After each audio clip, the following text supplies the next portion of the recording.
good time in the middle for their top four. And then you'd have to think that they're going to fancy their chances of going through to the semi-finals. Where to for here for the Talent Hunt Cricket Academy side from Dhaka? Hard to know. I think they're going to need not just a big turnaround in form, but they'll have that gigantic net run rate deficit to work against as well. So whether that Dhaka side can bounce back, they're going to need definitely one, if not two more wins to have any hope of getting to a semi-final. And even if they do that, the vagaries of net run rate may come into play. So a disappointing effort for the Dhaka side. They're going to want to basically erase that one from their memory. Yes, exactly. I mean, it was a rather disappointing performance by Dhaka.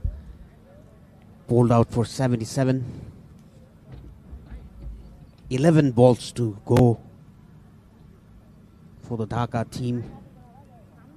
And easily chased by the UP 11, losing only 2 wickets. So let's take a look at the highlights of the chase. Lots of runs around the ground, and they generally were aided by some pretty poor fielding.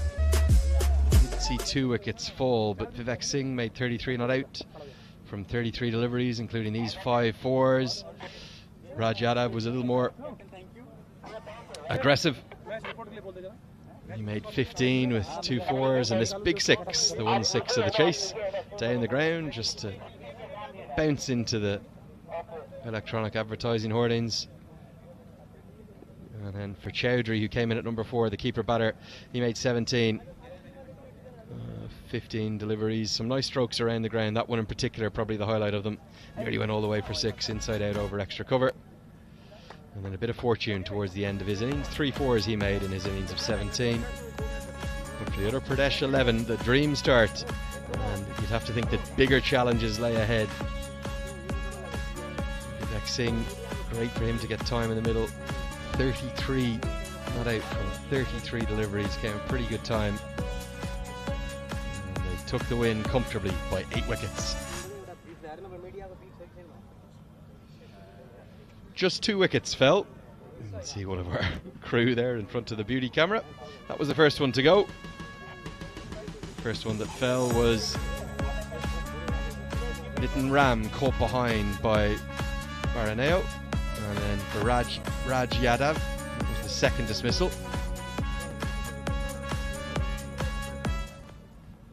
As the ground staff go about their work, we've got a nice good break to the second game, with that being a very comfortable victory.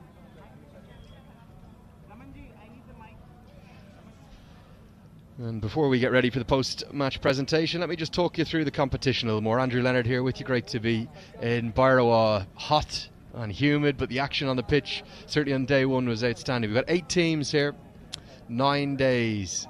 Every single one of those days, barring the grand final, is going to have 2 games at 10 a.m. and 2 p.m. local time. And those 2 groups of 4 will be divided into 4 semi-finalists, with the top 2 in each group advancing to the semi-finals. And when they get to that stage, it'll be first in Group A plays second in Group B, before the reverse. First in Group B plays second in Group A. And from there, we'll move on to Saturday week. This day week, we'll have the grand final of the inaugural Fantasy Akara Pro Club Championships in Barawa 2022. We're in the land of Gautam Buddha. It's a beautiful spot.